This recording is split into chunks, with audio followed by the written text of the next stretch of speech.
The Toronto Argonauts are coming off a bye to host the Edmonton Elks on Saturday, where the Argos are 5.5-point favorites at BMO Field. The Argonauts upset the BC Lions in week 1 and are 6-0 coming off the bye since 2022, while the Elks suffered another collapse against the Alouettes as McLeod Bethel-Thompson threw another fourth quarter interception. Looks a complete opposite of a Ferrari. JC, can the Argos win another one and force Edmonton to an 0-3 start under Chris Jones? Of course they can. This Toronto Argonauts team is as talented as any we've seen in the league. Now, their question marks were at quarterback. How was Cameron Dukes going to look when he was the guy? And in week 1, he looked fantastic. Can he keep that up? I don't know. But it's against the Edmonton Elks. And if there's a defense in the league that's going to give you opportunities to make plays, it's Chris Jones's defense. I'm going with the Argos all the way. And frankly, I don't think this spread is wide enough. I know the Elks' first couple games have been super tight, but I think this is the one where it gets away from them and that stone starts to roll down the hill towards the week 5 bye when Chris Jones's job could be on the line. Yeah, I'm taking out my knife and fork here, and I'm chomping away these 5.5 points here for the Toronto Argonauts.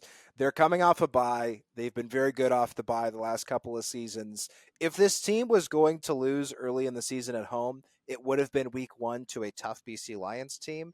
They not only beat the Lions, but quite badly outplayed the Lions in that one. I see this being a victory for the Toronto Argonauts. I don't see it being particularly close. I'm very excited to see Jake Ceresna go up against his former team. My over-under for sacks is going to be about 1.5. Though Curly Gittens Jr., who is the other half of that trade, has been very good for the first couple of games of the season for Edmonton. The thing that I will harp on the Elks for is actually the same thing that I would harp on the Bombers for, what they should have done late in their game in week 2, is get the backup quarterback involved. Trey Ford sitting on the bench for 60 minutes is an unbelievable waste of resources. I'm not saying McLeod Bethel-Thompson's been bad. He's made a lot of really good throws to start the season, but especially in, second and short, in red zone situations, Trey Ford is the best athlete that the Edmonton Elks have. He should be on the field. The same is true for Chris Trevler in Winnipeg. I think that absolutely the Elks, if you're going to save your season, because you might have to do that right now because you're going to BC on a short week in week 4. That's going to be an unbelievably tough game.